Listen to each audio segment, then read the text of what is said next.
Hello guys, welcome to Radhika unique channel. పొద్దున్నే లేచి చకచకా ఇంట్లో పనులన్నీ చేసి రెడీ అయ్యి గుడికి వెళ్దాం అనుకొని ఇక వెళ్తున్నాము.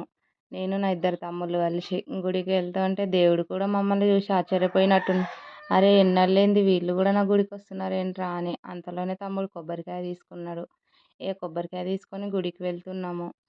వెళ్ళిన తర్వాత చూస్తే అక్కడికెళ్ళి చూస్తే గుడి బంద్ చేసి ఉండే. ఇక పెద్ద సరేలే సమస్య వచ్చి ఆంజనేయ పడిందే స్వామికి మా ఇప్పుడు ఏం మీద చేద్దాం. దయలేదేమో అనుకొని మేము బయట నుంచే మొక్కుకొని పర్లేదులే ఇంకో గుడికైనా వెళ్దాం, విలేజ్లో ఇంకో గుడి ఉంటే ఆ గుడికైనా వెళ్దాం అనుకొని వెళ్తున్నాం. ఇక అక్కడికి వెళ్ళి చూసేసరికి కూడా ఇక్కడ గుడి కూడా బంద్ చేసి ఉంది. అయ్యో స్వామి, ఈరోజు దేవుని ఆశీస్సులతో మా యూట్యూబ్ ఛానల్ని స్టార్ట్ చేద్దాం అనుకొని మేము గుడికి వెళ్తే గుళ్ళన్నీ బంద్ ఉన్నాయి. ఇక అందుకే పర్లేదులే, దేవుడి గుడి తలుపులు తీసి లేకపోతే ఏంది, దేవుడి అనుగ్రహం ఎప్పుడు మన మీద ఉంటుంది అనుకొని పూజారి లేని గుడిలో కొబ్బరికాయ కొట్టి మా ఛానల్ని స్టార్ట్ చేశాము. మొత్తానికి అనుకున్నది ఒకటి అయింది ఒకటి. కనుక మా వీడియో నచ్చితే లైక్, షేర్, కామెంట్ చేయండి, సబ్స్క్రైబ్ చేసుకోండి.